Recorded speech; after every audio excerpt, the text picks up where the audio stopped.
Hey y'all, it's Dan from Cooks Illustrated, and I'm here in the test kitchen today to show you the perfect cocktail for your Thanksgiving table. It's really hard to pair the perfect drink with the Thanksgiving table because there's such a variety of foods. So we're actually gonna build our drink, and it's gonna match up perfectly with everything you have on the table. So I'm gonna start with what I have on this glass here is 6 ounces, which is 3/4 of a cup of dry sparkling white wines. So sparkling wine like Cava, Prosecco, anything like that works. Don't go for anything expensive.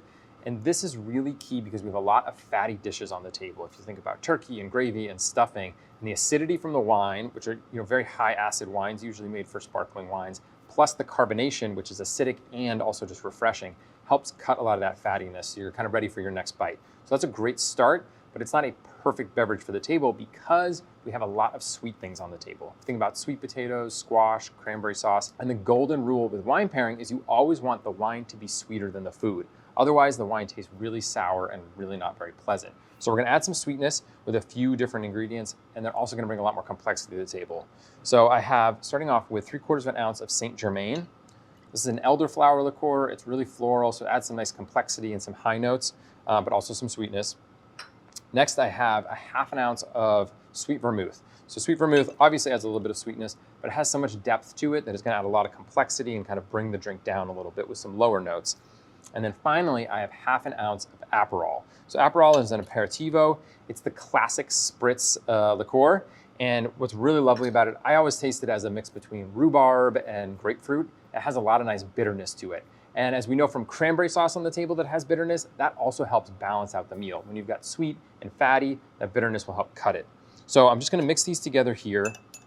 Now, a lot of times you'll see people mix this in the glass and then pour the bubbly over the top for a spritz.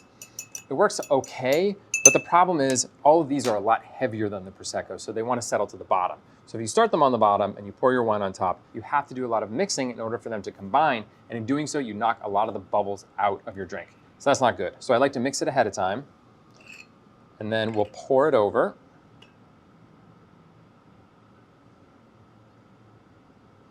Beautiful. And as you can see, that motion and the heavier liqueurs wanting to hit the bottom basically mixes the drink for you. So it's very, very gentle.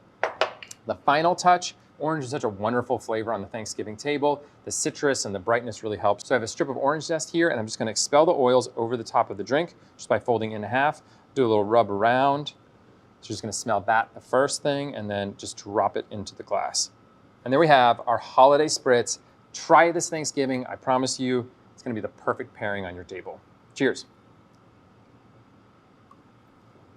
Oh yeah.